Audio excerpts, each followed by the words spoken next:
오늘 레위기 13장 말씀을 봅니다. 우리가 딱 본문을 읽기만 해도 너무 복잡하고 긴 내용들을 다루고 있는 말씀들입니다. 레위기를 시작하면서 완성된 그 성막 안에서 적용될 그 제사를 어떻게 드릴 것인지에 대한 이 제사의 규례의 말씀들을 먼저 다루게 되었습니다. 그리고 또 이어서 어떤 내용들을 보았습니까? 그 제사를 집례할 제사장을 세웠고 또 이제 그 제사장을 통해서 첫 제사, 첫 예배가 막 시작되었습니다. 그러면서 그 제사 가운데 잘못 드려진 제사, 잘못 드려진 예배의 한 예를 한 사건이 발생하면서 얼마나 예배 드리는 것이 중요한 문제이고 이 제사의 문제가 얼마나 심각한 문제인가를 깨닫도록 하는 말씀들을 우리가 살펴보았습니다.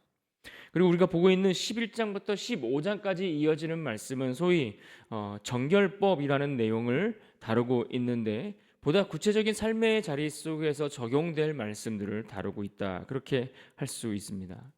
11장에서는 무엇을 먹을 것인가, 또 무엇을 먹지 말아야 할 것인가, 정한 짐승과 부정한 짐승을 규정해 주셨고 그것들을 구분하여 먹음으로써 하나님의 백성들이 그 정체성을 확인하도록 그렇게 우리에게 요구하고 계시는 것을 보았습니다.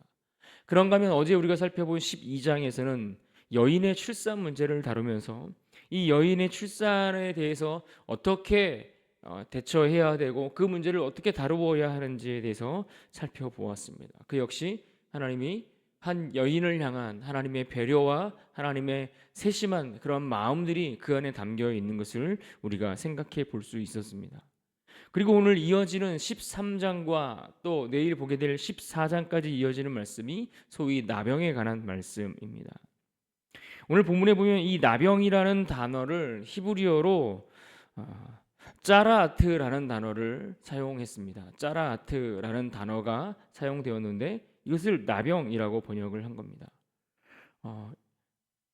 본문에 보시면 이 단어를 개역 개정에서는 일괄적으로 다 나병이라는 단어로 동일하게 번역했다라는 이야기입니다. 그런데 실제로 이 히브리어 이 짜라아트라는 이 단어는 우리가 나병이라고만 하기에는 그 의미가 훨씬 더 폭넓게 사용된다라는 것을 우리가 염두에 둘 필요가 있습니다. 좀 일종의 이야기를 하면 일종의 이것은 하나의 전염성이 아주 강한 악성 피부 질환과 같은 그런 종류의 모든 것들을 포함하고 있는 그런 질병이라고 언급할 수 있습니다. 또 실제로 이것들이 적용되는 것을 보면 사람에게만 적용된 것이 아니라 이것이 사물에게도 적용됐고 또 내일 보시면은 건물에도 이것이 적용되는 것을 보게 됩니다. 그러니까 이게 사람에게도 적용되고 또 사물이나 건물에도 적용됐는데 동일하게 우리나라 한글 개역 성경에서는 개역 개정 성경에서는 이것을 다 나병이라는 하나의 단어로 이것을 번역을 했다라는 점들을 우리가 조금 염두에 두면서 오늘 말씀을 보고 이해하시면 좀 더 도움이 되리라 생각합니다. 그런데 그 내용이 어떻습니까? 엄청나게 많습니다. 많은 분량을 다루고 있다는 겁니다. 어마어마한 분량입니다. 오늘 본문만 해도 59절까지 우리가 읽지 않았습니까?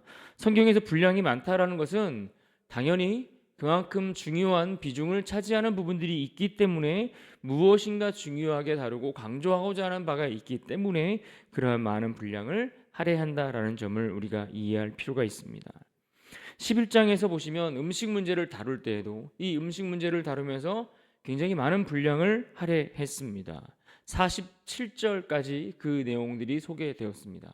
그만큼 먹는 문제는 세세하게 다뤄야 했습니다. 잘못 먹으면 곧 그들의 삶의 문제, 부정한 문제로 이어지기 때문에 무엇을 먹어야 될지 먹지 말아야 될지 또 이것이 위생과 관련해서 생각해 보더라도 이것이 굉장히 중요한 문제였기 때문에 하나하나 먹거리에 대해서 세세하게 다룰 수밖에 없었기 때문에 내용이 길게 다루어졌습니다. 물론 12장에서 나온 여인의 출산하는 문제, 생명을 출산하는 문제였기 때문에 당연히 이것도 중요한 문제이지만 중요한 건 맞지만 그러나 그 내용이 명확하고 분명하기 때문에 길게 설명할 필요가 없었기 때문에 짧게 8절에 불과하지만 짧게 중요한 부분들만 다루고 넘어갔습니다. 하지만 이 나병의 문제로 다시 들어오면 이 나병의 문제는 굉장히 심각한 문제가 됩니다. 매우 중요한 문제이기 때문에 중요하게 다룰 수밖에 없고 세세하게 다룰 수밖에 없었다라는 이야기입니다. 왜 중요하고 왜 심각한 문제였는가? 그것은 바로 이 나병으로 판명이 되고 나병으로 판정을 받게 되는 즉시 그는 거의 죽은 자처럼 취급받아야 했기 때문에 그렇습니다. 그래서 이 나병으로 판명을 받게 되면 환자가 즉시 그 판정을 받게 되자마자 취해야 할 행동이 있었는데 그것이 오늘 본문 45절과 46절에 나와 있습니다. 45절을 보십시오. 나병 환자는 옷을 찢고 머리를 풀며 윗입술을 가리고 외치기를 부정하다 부정하다 할 것이오. 병 있는 날 동안은 늘 부정할 것이라. 그가 부정한즉 혼자 살되 진영 밖에서 살지니라. 그러니까 무슨 말입니까? 나병 환자가 옷을 찢고 머리를 풀고 이것은 거의 초상집에서 하는 그러한 행동들 아닙니까? 나는 거의 죽은 자가 되었다. 나는 죽은 처지가 되었다. 라고 스스로 외치고 인정하고 그래서 다른 사람들이 내게 다가오지 못하도록 그렇게 선언하고 스스로를 밝혀야 했다라는 이야기입니다. 길을 가다가 혹 누가 마주치는데 자신이 이와 같은 행동들을 통해 자신이 나병 환자라는 사실을 밝히지 않으면 그는 돌에 맞아 죽어도 아무 문제가 되지 않았던 그러한 시대였습니다. 그러므로 이 나병으로 판명된다라는 것은 한마디로 그의 삶이 완전히 공동체로부터 일상으로부터 격리되고 추방되었어야 할 만큼 심각하고 중요한 문제였습니다. 특별히 이 추방당한다라는 의미는 그들이 하나님을 믿는 하나님의 백성들이지 않습니까? 하나님을 믿는 하나님의 백성들인데 이 하나님의 백성이라는 그 공동체 안에서도 완전히 단절되는 문제입니다. 그래서 당연히 그가 하나님의 백성임에도 불구하고 성전에 올라가 하나님을 예배할 수 없는 겁니다. 그러니 이것이 얼마나 심각한 문제이고 중요한 문제입니까? 그러니 이것을 함부로 판단할 수도 없고 잘못 판단할 수도 없고 그렇게 쉽게 대충 얼머부려서 판단해서도 되지 않는 문제였기 때문에 이 문제는 신중하게 판단해야 했고 그러다 보니 구체적인 상황들에 대해서 하나하나 세밀하게 하나님께서 말씀하시고 다루어 주지 않으시면 안 되었다라는 이야기입니다. 그래서 이 13장과 또 내일까지 이어지는 14장의 내용들을 합치면 무려 116구절이나 될 만큼 방대한 양을 다루고 그 내용을 담고 있는 것을 보게 되는 것입니다. 아마도 제사장은 이 부분에 대해서 이 말씀들에 대해서 이 분량이 제법 많기도 하지만 그럼에도 불구하고 오늘 본문 13장과 14장의 말씀들에 대해서 그들은 아마 꿰틀고 있어야 했을 것입니다. 마치 고시 공부를 하거나 어떤 중요한 입시를 공부할 때만큼이나 아마 밑줄을 쳐가면서 하나하나 단어 하나하나 상황 하나하나 케이스마다 그 각각의 케이스마다 익히고 외우고 암송하고 그렇게 최선을 다해서 숙지하도록 노력을 했을 것이라 생각해 볼 수 있습니다. 그래서 오늘 본문 1절에 보시면 이렇게 시작합니다. 여호와께서 모세와 아론에게 말씀하여 이르시되 지금 하나님께서 이 말씀을 이 나병에 관한 규례의 말씀을 모세에게만 말씀하시지 않고 아론에게도 함께 말씀하고 있습니다. 왜 그렇습니까? 이 나병의 문제를 다루어야 될 그 역할, 그 책임이 누구에게 있었습니까? 제사장에게 있었기 때문에 그렇습니다. 이것이 제사장의 몫이었기 때문에 그럽니다. 또 2절을 봅니다. 2절에 만일 사람이 그의 피부에 무엇이 돋거나 뾰루지가 나거나 색점이 생겨서 그의 피부에 나병 같은 것이 생기거든 그를 곧 제사장 아론에게나 그의 아들 중 한 제사장에게로 데리고 갈 것이요. 무슨 말입니까? 지금 피부에 이상한 점과 같이 무엇이 발견되면 즉시 제사장에게로 가야 했다라는 겁니다. 제사장을 부르든지 제사장에게 찾아가서 혹은 대제사장이 아론이었고 그의 아들들이 그 역할을 했죠. 그러면 그 아들들이 지금 현재 제사장으로 있는 사람들이 엘르아살이나 이다말, 나답과 아비후는 잘못된 불을 들였다가 죽었으니까 엘르아살과 이다말을 생각해 볼 수 있겠죠. 그런데 어쨌든 그들에게 찾아가 그들에게 보여야 했다라는 겁니다. 그런데 제사장이 그 환부를 보고 그 진찰을 통해서 바로 단번에 그것을 판결하고 결과를 내놓는가? 그렇지 않았다라는 겁니다. 진찰할 때마다 바로 판결을 내리기보다는 오늘 말씀을 보신 것처럼 증상에 따라서 지켜보면서 또 이렇게 판단을 했다가 또다시 지켜보면서 또다시 경과를 지켜보면서 그 판단의 결과를 한 번에 내리지 않고, 심지어 처음 증상이 나병 같아 보여서 그렇게 판단했을지라도 그 이후에 변하는 추이를 따라서 다시 진찰하고 다시 확인하고 다시 신중하게 결정해야 했다라는 이야기입니다. 5절을 보십시오. 이레 만에 제사장이 그를 진찰할지니 그가 보기에 그 환부가 변하지 아니하고 병색이 피부에 퍼지지 아니하였으면 제사장이 그를 또 이레 동안을 가두어 둘 것이며, 또 6절에 어떻게 시작합니까? 이레 말에 제사장이 또 진찰할지니, 그러니까 단번에 판결을 내리지 않고 진찰하고 또 지켜보고 놔두었다가 또 다시 진찰하고 또 일주일이 지나고 다시 확인하고 이런 일들을 계속해서 반복했다라는 겁니다.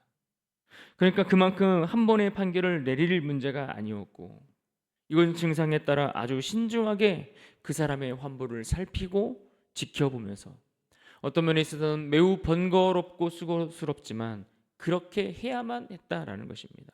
그것을 하나님이 말씀으로 명확하게 규정하고 있고 그렇게 요구하고 있는 겁니다. 왜 그렇습니까? 그래야만 그 한 영혼의 인생을 돌볼 수 있기 때문에 그렇습니다. 이것은 한 사람의 영혼을 책임지는 매우 중요한 문제였기 때문에 그렇게 중요하게 다룰 수밖에 없었습니다.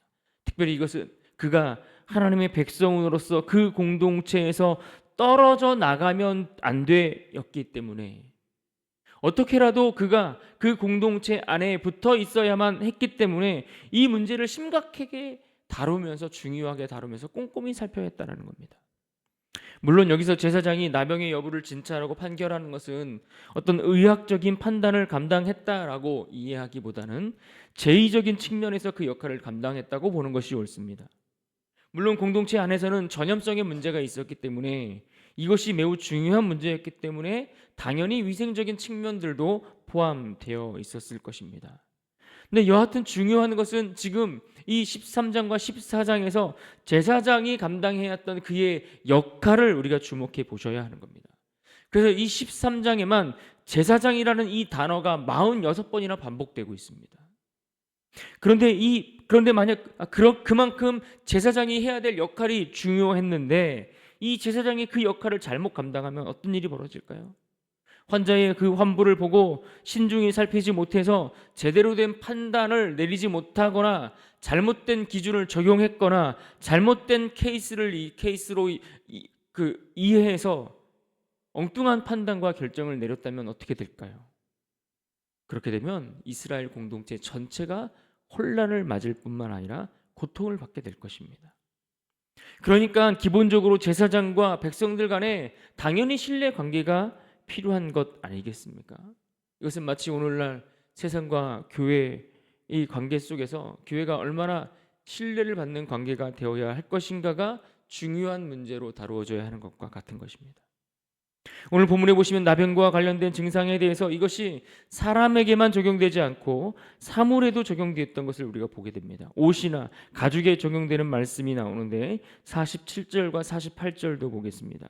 47절입니다. 만일 의복에 나병 색점이 발생하여 털옷에나 배옷에나 배나 털에 나래나 씨에나 혹 가죽에나 가죽으로 만든 모든 것에 있으되, 이 의복이나 가죽에 대해서도 최종적으로 이것이 악성 나병과 같은 어떤 곰팡이 균과 같이 그러한 것들이 있는 것으로 판정이 되면 어떻게 처리해야 됩니까? 57절을 보십시오. 그 의복의 나래나 씨에나 가죽으로 만든 모든 것의 색점이 여전히 보이면 재발하는 것이니 너는 그 색점 있는 것을 불살을지니라. 그러니까 의복이나 가죽에 대해서도 최종 판결을 받게 되면 이것을 불살라 버려야 됐습니다. 이렇게 의복이나 가죽에 대해서도 그랬고, 나중에 보시면 내일 보시면은 건물에 관한 이야기도 나오는데 건물도 최종적으로 그 판결을 받게 되면은 그 건물을 허물어야 했습니다. 그러니까 이것이 지금 백성들의 개인 육체뿐만 아니라 살아가는 일상에 관련된 모든 삶의 전체 영역에까지 관련되고 그 영향을 미치기 때문에 그만큼 신중하게 다뤄야 했다라는 이야기입니다. 여러분, 제사장이 하는 일이라는 것이 바로 이러한 일이라는 것입니다. 하루 종일 아침부터 저녁까지 하는 일이 무엇입니까? 일반 사람들이 만나기를 꺼려하고 또 만나면 부정하게 되는 그 나병 환자들, 그 환우들, 그 환자들을 일일이 살피며 돌보는 일을 해야 했습니다. 그 환부를 살피고 확인하고 막 고름이 나고 지저분하고 더러운 그 증상들을 일일이 체크하면서 그 피부가 문드러지기도 하는 그런 상황들을 매일같이 하루 종일 목격하면서 그 일들을 살피는 것, 이것이 제사장의 주된 일이었습니다. 그렇게 지저분하고 번거롭고 수고스러운 일들을 얼마나 감당해야 했을까요? 제사장들이 아론의 아들과 그 아들들 계속 그 이어졌다 할지라도 그 제사장의 수로 그 일들을 감당함에 있어서 굉장히 벅찰 만큼 힘들고 어려웠을 것입니다. 그러나 그 일을 빼놓지 않고 그것도 최선을 다해서 성실하게 감당해야 했습니다. 그런데 여러분, 이런 일과 속에서 제사장에게 가장 의미 있는 시간이라고 한다면 어떤 시간이 가장 의미 있게 다가왔을까요? 한 주를 그 환자의 상황을 살폈습니다. 그리고 또 한 주가 지나서 다시 그 환부를 살폈습니다. 그리고 또 다시 한 주를 지나서 환부를 살피고 확인했는데 최종적으로 그 환부가 희어져 정하다라고 판정 내리게 될 때 바로 그때가 아니겠습니까? 다행히 그가 정하다라고 판결을 내릴 수 있어서 그 영혼이 그 공동체로부터 떨어져 나가지 않고 그가 회복되고 하나님의 공동체 안에 다시 머물 수 있게 되었다라고, 그가 정하다라고 판결 내리게 될 때 아마 그때가 가장 의미 있고 소중하게 다가오지 않았을까 생각해 보게 됩니다. 그렇다면 오늘날 우리가 제사장으로 부름받은 우리 성도들의 삶이 어떠해야 하겠습니까? 한 영혼을 위해 우리는 어떤 수고를 하는 것이 옳은 것이겠습니까? 교회가 제사장 나라로서 그 역할을 감당해야 하는데 우리는 어떤 모습으로 그 일들을 감당해야 하겠습니까? 제사장이 한 사람의 환부를 확인하고 또 한 주가 지나서 또 체크하고 또 어떤 차도가 있는지 다시 살피고 또 살펴서 그 고되고 번거로운 일들을 감당하고 지속적으로 그 일을 해야 했던 것처럼 한 영혼을 위해 애쓰고 수고하고 귀찮고 번거롭지만 또 그 영혼을 돌아보고 또 다시 그 영혼이 어떤지 살피고 그를 어떻게 해서든 하나님의 백성 안에 머물 수 있도록, 그가 하나님의 공동체 안에 거할 수 있도록 하기 위해 우리가 해야 할 애씀과 수고가 얼마나 크고 많은 것인지를 우리가 생각하지 않을 수 없는 겁니다. 그런데 우리가 전도할 때도 그렇고 우리가 누군가의 영혼을 위해 수고하고 애쓴다고 할 때에도 우리는 적당히 우리의 선을 정해놓고 딱 그 정도까지만 하려고 할 때가 많이 있지는 않습니까? 내가 이 정도 했으면 나는 충분히 했어 라고 생각할 때도 참 많이 있는 것 같습니다. 그래서 어떨 때는 포기하지 말아야 되는데 어떨 때는 포기하지 않고 한 번 더 둘러보고 한 번 더 체크하고 한 번 더 확인하고 한 번 더 노력하고 애써야 되는데 우리가 너무나 쉽게 포기하고 놔버리는 것은 아닌지 우리의 모습을 돌아봐야 하지 않을까요? 13장에 나오는 이 길고 또 어떤 면에서는 지루하리만큼 많은 분량의 이 말씀들은 바로 다른 사람이 감당해야 될 일이 아니라 제사장이 감당해야 할 그 일들을 나열해 주고 있는 겁니다. 그렇게 수고하고 애써가며 한 영혼 한 영혼을 돌봄으로써 하나님의 공동체를 그렇게 바르게 세워가야 하는 것, 그것이 바로 그렇게 아름답게 세워가야 하는 것이 그들에게 주어진 책무였고 그것을 담고 있는 것이 오늘 말씀인 겁니다. 그러니까 오늘 이 말씀은 바로 저와 여러분을 향한 하나님의 말씀입니다. 오늘 우리가 거룩한 제사장으로서 구약시대의 그 제사장들이 감당해야 했던 그 역할들, 그 책임, 그 자세를 가지고 영혼들을 돌아보고 공동체의 구석구석을 살피고 섬기는 것, 이것이 마땅하다라는 이야기입니다. 여러분, 그러므로 기억하십시오. 제사장의 수고를 통해 한 영혼의 삶이 달려 있습니다. 저들의 애씀이 영혼을 죽이기도 하고 때로는 살리는 일을 할 수도 있는 것입니다. 오늘 우리가 돌아봐야 할 지체는 누구입니까? 오늘 우리가 환부를 살피고 그 영혼을 돌아보며 최선을 다해 진단을 내리기까지 힘써 보살펴야 할 영혼은 누구입니까? 그가 하나님의 백성 안에 머물 수 있기를 위해 간절히 기도하고 그가 오늘도 하나님의 공동체 안에 우리와 함께 하기를 위해 살피고 돌아봐야 할 영혼이 누구입니까? 우리는 그 영혼을 위해 최선을 다하고 있습니까? 그 영혼을 위해 최선을 다하고 수고하는 그 일을 멈추지 않기를 바랍니다. 하나님이 다 되었다라고 말씀하실 때까지 우리가 성실히 그 일들을 감당해 나갈 때에 하나님 우리를 통해 거룩한 나라 되게 하시고 우리가 서 있는 그곳을 하나님의 아름다운 공동체로 세워 가실 것입니다. 이것을 잘 감당해 나가는 우리 모두가 될 수 있기를 간절히 바랍니다. 오늘 말씀을 마치면서 본문 17절 말씀을 기억하며 그 말씀 안에서 다시 한번 승리하며 나아가는 하루가 될 수 있기를 간절히 바랍니다. 우리가 17절 말씀 우리 함께 읽도록 합니다. 시작. 제사장은 그를 진찰하여서 그 환부가 희어졌으면 환절을 정하다 할지니 그는 정하니라. 아멘. 기도하겠습니다.